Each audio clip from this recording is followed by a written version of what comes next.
What's up guys, this is Sharaf and you are watching my channel। तो guys कुछ दिनों पहले मैं अजमेर शरीफ गया था और वहाँ मैंने अजमेर शरीफ में दरगाह की ज़ियारत की और वहाँ मैंने कुछ वीडियोस भी बनाए जो मैं आपके साथ शेयर करना चाहता हूँ। बट उससे पहले मैं चाहता हूँ कि आप ये जानें कि जो दरगाह वहाँ पर है और जिस शख्स की वो दरगाह है आप उनके बारे में कुछ जानें कि वो जो दरगाह है वो इतनी अजीम क्यों है और ये शख्स इतने फेमस क्यों हैं, इनका मर्तबा इतना ज़्यादा क्यों है पूरे हिंदुस्तान में। तो ये इसी वीडियो को स्टार्ट करने से पहले मैंने कुछ नोट्स बनाए हैं जो मैं आपको साथ शेयर करना चाहता हूँ। ये इन्फॉर्मेशन ऑलरेडी इंटरनेट पे अवेलेबल है बट स्टिल मैं बना रहा हूँ क्योंकि मुझे ऐसा लगता है कि ये इन्फॉर्मेशन जो मैं दे रहा हूँ आपको ये सीक्वेंस में है, बाकी जगह पर ये सीक्वेंस मिसिंग है। तो गाइज़ चलिए शुरू करते हैं। तो अजमेर शरीफ में जो दरगाह है वो हज़रत ख्वाजा गरीब नवाज़ मोइनुद्दीन हसन चिश्ती रहमतुल्लाह अलैह की दरगाह है और ये हमारे नबी सल्लल्लाहु अलैहि वसल्लम के ख़ानदान से हैं। हमारे नबी सल्लल्लाहु अलैहि वसल्लम के जो दामाद थे हज़रत इमाम अली अलैहिस्सलाम, उनके जो बेटे थे इमाम हुसैन अलैहिस्सलाम, उनके ख़ानदान से ये हैं। इमाम हुसैन वही हैं जो करबला में शहीद हुए थे। और हज़रत ख्वाजा गरीब नवाज़ की जो आमद है, जो इस दुनिया में जब वो आए, उनका जन्मदिन 14 रजब 530 हिजरी को इस्लामी तारीख के मुताबिक हुआ और अंग्रेज़ी तारीख के मुताबिक 18 अप्रैल 1136। और ये ईरान सल्तनत में ये आए और उसके बाद फिर ये खुरासान और बुखारा में इन्होंने स्टडीज़ की। बुखारा में इन्होंने हाफिज़ा किया। हाफिज़ा यानी इन्होंने कुरान पूरा याद किया, उसको पढ़ा और 15 साल की उम्र में ही ये यतीम हो गए थे। इनके जो वालिद थे, उनकी जो वालिदा थी, वो इस दुनिया से रुखसत हो गई और जो उनको प्रॉपर्टी में जो बाग मिला उनको हज़रत ख्वाजा गरीब नवाज़ रहमतुल्लाह अलैह ने वफ़ कर दिया, उसको डोनेट कर दिया, दान कर दिया गरीबों में। और फिर ये इराक़ से होते हुए बगदाद चले गए।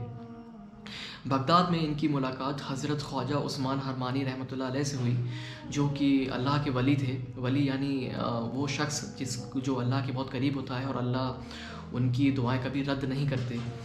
तो उनसे इनकी मुलाकात हुई और इन्होंने हज़रत ख्वाजा गरीब नवाज़ ने हज़रत उस्मान हरमानी से बैत की यानी उनको उन्होंने टीचर माना, उनकी हर बात मानने में हामी भरी। उसके बाद फिर ये अपने पीर के साथ हज पर गए और हज में जाने के बाद हज़रत उस्मान हरमानी ने इनके लिए दुआ की और दुआ के साथ साथ इनको लक़ब दिया। और जो लक़ब दिया वो था गरीब नवाज़। गरीब नवाज़ का मतलब ये होता है जो गरीबों को नवाज दे, गरीबों को जो उनकी मुरादें हैं वो उनको मुकम्मल करके उनको उन तक पहुंचा दे। क्योंकि ये उनकी सिफत थी, ये उनकी क्वालिटी थी हज़रत गरीब नवाज़ की कि कोई भी उनसे कुछ भी जब मांगने आता था तो वो कुछ ना कुछ उसको ज़रूर देते थे। तो इस वजह से उनके जो टीचर थे, जो उनके उस्ताद थे हज़रत ख्वाजा उस्मान हरमानी, उन्होंने इनको इस लक़ब से नवाजा और उनको नाम दिया ख्वाजा गरीब नवाज़। उसके बाद फिर इनके जो टीचर थे, इनके जो उस्ताद थे, इनके जो पीर थे उस्मान हरमानी रहमतुल्लाह अलैह, वो बगदाद में जाके वापस से अपनी इबादत में लग गए। और ये जो हमारे ख्वाजा गरीब नवाज़ थे ये दावत देने के लिए गाँव में जाने लगे और फिर से एक बार मरतबा और हज के लिए गए। और हज में जाने के बाद रोज़ा रसूल सल्लल्लाहु अलैहि वसल्लम के पास इन्होंने काफ़ी दुआएं की और दुआएं करने के बाद इनको रात में हज़रत मोहम्मद सल्लल्लाहु अलैहि वसल्लम की ज़ियारत हुई और वहाँ से उनको हुक्म मिला कि ख्वाजा गरीब नवाज़ आप हिंद में जाओ और वहाँ पर इस्लाम की इस्लाह करो, वहाँ पर इस्लाम की दावत दो। फिर हज़रत ख्वाजा गरीब नवाज़ बगदाद से होते हुए मुल्तान से होते हुए लाहौर और फिर पटियाला से होते हुए अजमेर में दाखिल हुए। अजमेर में उस वक्त पृथ्वीराज चौहान की सल्तनत थी और जब ये अजमेर में आए तो इन्होंने वहाँ पर नमाज अदा की और 40 ये अपने मुरीद के साथ अजमेर में आए थे। तो इनके 40 मुरीद और ख्वाजा गरीब नवाज़ साथ मिलकर नमाज़ें अदा किया करते थे। और नमाज़ पढ़ने के लिए जो वज़ू का पानी है ये आना सागर जो वहाँ पर झील है वहाँ से लिया करते थे। तो बाकी इनके अजमेर आने के बाद काफ़ी सारे वाक़यात हुए जिनकी वजह से सभी कहा जाता है कि 90 लाख लोगों ने इस्लाम कबूल किया और इस्लाम का कलमा पढ़ा। तो वो वाक़या आपको इंटरनेट में मिल जाएंगे, आप चाहो तो वो देख सकते हो अदर वीडियोस। अदरवाइज़ मैं इसी वीडियो में I will try to put the voice over, तो आप वहाँ से भी आप समझ लोगे। तो ये हज़रत ख्वाजा मोइनुद्दीन चिश्ती की थोड़ी सी ज़िंदगी पर हमने रोशनी डाली और बाकी अब हम लोग वीडियो स्टार्ट करते हैं। What's up guys, welcome to this new video. आप सभी का बहुत ज़्यादा स्वागत है।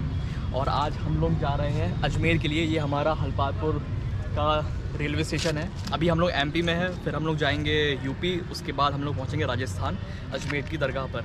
तो गाइस बने रहिए हमारे साथ इस वीडियो में। तो गाइस हम लोगों का सफ़र शुरू हो गया है और इत्तेफाक से मोइन भाई भी हमको रास्ते में मिल गए। मोइन अपनी फैमिली के साथ जा रहा है और हम लोग अपनी फैमिली के साथ जा रहे हैं। मेरे साथ मम्मी और पापा हैं और मोइन के साथ उनकी बाजी और उनके कुछ रिलेटिव्स हैं। तो अब थोड़ा सफ़र आसान हो जाएगा। मोइन भाई हम लोग किस ट्रेन से जा रहे हैं? उदयपुर इंटरसिटी से जा रहे हैं अपन लोग। खजुराहो के थ्रू होते हुए ये आपको जाएगी राजस्थान, कोटा, फिर जयपुर। उसके बाद अपन रात को 12 के समथिंग आप अजमेर पहुंच जाएंगे डेस्टिनेशन। हाँ, तो गाइज़ ये सफ़र काफ़ी लंबा होने वाला है। हम लोग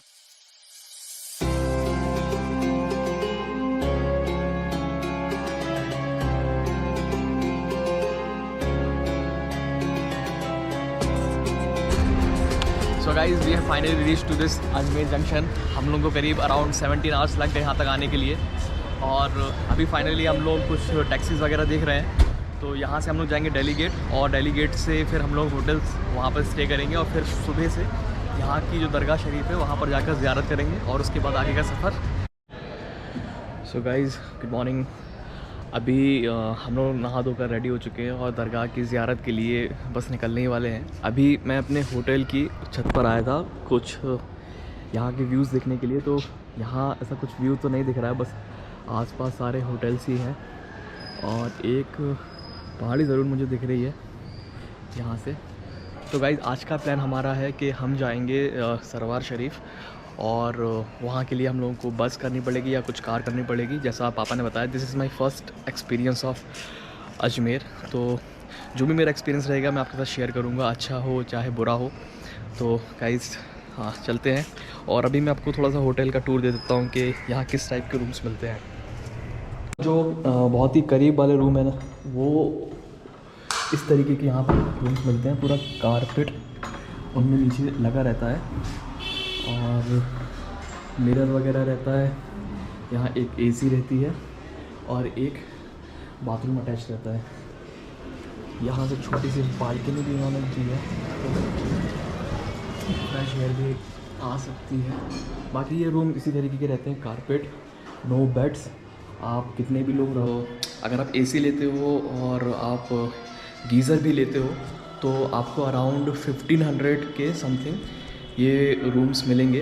तो ये बहुत ही ज़्यादा करीब है दरगाह के। आप जस्ट यहाँ से अगर निकलते हो तो दरगाह जस्ट आपके सामने है, तो आपको जाने में बहुत ही ज़्यादा आसानी होगी। इस वजह से इन रूम्स की वैल्यूज़ है। अदरवाइज़ रूम्स तो रूम्स ही हैं, सारे सेम ही रहते हैं। तो गाइस अब हम लोग निकल चुके हैं सरवार शरीफ की तरफ और हमारे साथ भाई है। भाई आपका नाम क्या है? नवाब। तो नवाब भाई हमारे साथ जा रहे हैं और ये वैन भी उन्हीं की है। तो फ़िलहाल अभी हम लोग अजमेर से निकले थे 11 बजे, तो अराउंड 1.5 घंटा लगेगा पहुंचने में।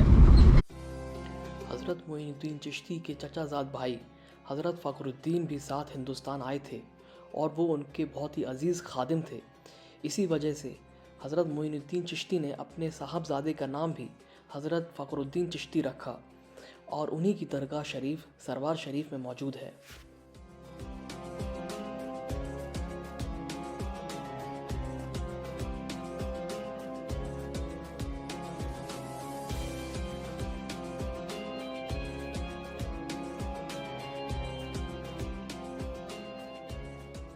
ये 250 कोई सी पसंद कर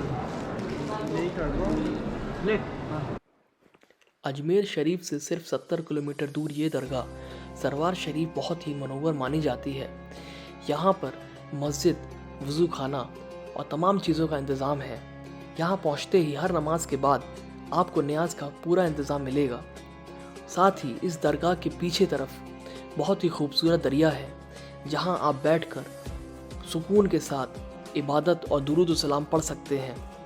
ये तालाब में जाने के लिए नाव भी चलती हैं अगर आप इसकी सैर करना चाहते हैं, जिसके लिए आपको रास्ता अलग से लेना पड़ेगा।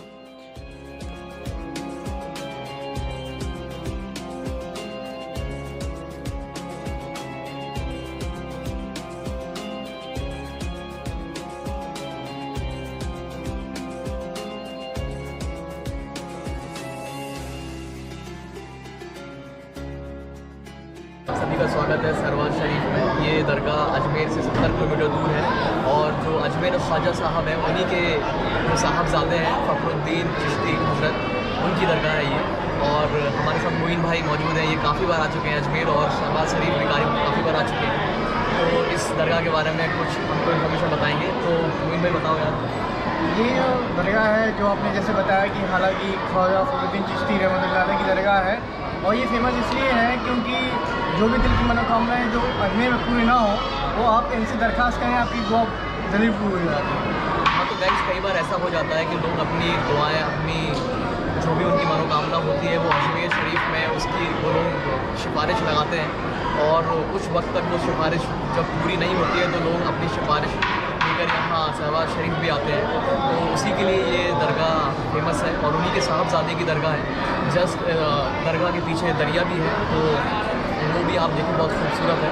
तो मुइन अभी यहाँ के न्याज हमें हर वक्त मिलती जा रही है यहाँ पर। ये न्याज किसी तरीके से मिलती है, ये हर कुछ स्पेशल है? जी नहीं, आज स्पेशल कुछ नहीं है, बाकी ये हर वक्त जो गरीब आते हैं, यतीम आते हैं, उन सबको बढ़ती है और जो भी खिदमतगार है उन वही ये पूरा काम लेते हैं।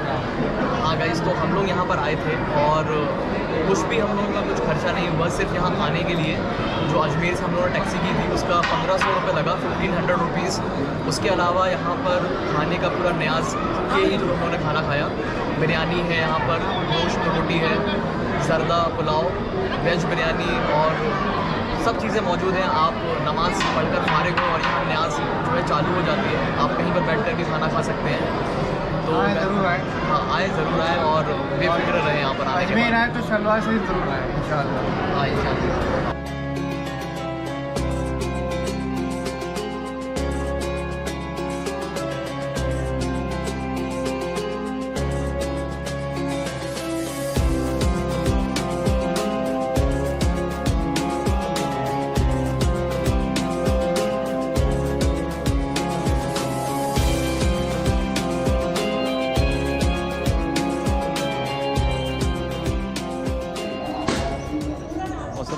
तो गाइस अभी हम लोग तारागढ़ की पहाड़ी पर हैं और यहाँ से पूरा अजमेर शरीफ दिखता है। मोइन भाई हमारे साथ हैं और पापा भी मेरे साथ हैं। तो यहाँ तक हमको पूरा पहाड़ पर चढ़कर आना पड़ा, पैदल रास्ता था, करीब 20 मिनट लगे ऊपर आने में। अगर आप पूरा फिट एंड फाइन हो तो 20 मिनट आपको लगेंगे, और अगर कोई ज़ईफ़ या कोई बुज़ुर्ग इंसान है तो उसको ज़्यादा वक्त लगेगा क्योंकि हाइट ज़्यादा है और चढ़ाई भी अच्छी खासी है। तो अभी एक ये छोटा सा पॉइंट है जहाँ से पूरा अजमेर शरीफ दिखता है। यहाँ से दरगाह भी दिखती है, 2.5 दिन का झोपड़ा दिखता है और रेलवे स्टेशन भी यहाँ से पास में नज़दीक में दिखता है। ये जगह पहली बार आए हम लोग और मोइन भाई आ चुके हैं, मोइन हमको लेकर आए थे और पापा तो पहले आ चुके हैं। हाँ, पहली बार आ चुके। अजमेर शहर चारों तरफ से पहाड़ियों से घिरा हुआ है। अजमेर शहर में अभी हम लोग तारागढ़ की छोटी पहाड़ी पर मौजूद हैं और यहाँ से अजमेर का पूरा शहर नज़र आता है। यहाँ से हम दरगाह शरीफ, 2.5 दिन का झोपड़ा, अन्ना सागर की झील और रेलवे स्टेशन बिल्कुल साफ तरीके से देख सकते हैं। बाबा तुम्हारी तमन्ना पूरी करे बेटा। अस्सलाम वालेकुम अम्मा। हाँ बेटा, सलाम बेटा। बाबा तुमको खुश रखे बेटा, दुआ करूंगी बेटा, तुम्हारा नसीब है बेटा। बाबा तुम्हारी बड़ी मुराद पूरी करेंगे। बैठ जी बेटा। अम्मा बहुत ही अच्छा काम कर रही है यहाँ पे। अम्मा ही पूरा यहाँ आपकी पर दुआ करूंगी बेटा, गोश्त पाक की चौखट। झाड़ू वगैरह साफ यहाँ हाँ पर, बेटा। और लोगों को बताना कि यहाँ जो है दरगाह है, जूते चप्पल सब चप्पल हाथ में लेना, दरगाह है बेटा, चप्पल हाथ में लेना, बड़ी पीर है। बाबा तुम्हारी बड़ी मुराद हर पूरी करेगा, गोश्त पाक एक बेटा। मिनट में जो है लाखों नेकियां कमा रही अम्मा। अरे बेटा, बाबा खाजा का जीवन है बेटा। जूता हाथ में ले, दरगाह है, जूता हाथ। दरगाह की गुम्मद पर सोने का 50 किलो का ताज सजाया हुआ है। ये ताज रामपुर के राजा कल्बे अली खान ने अपनी तरफ से पेश किया था। उनकी मुराद थी कि अगर वो साहबे औलाद हुए तो अपनी तरफ से 50 किलो सोना सरकार की बारगाह में पेश करेंगे, और उनकी ये मुराद 1 साल बाद पूरी हुई।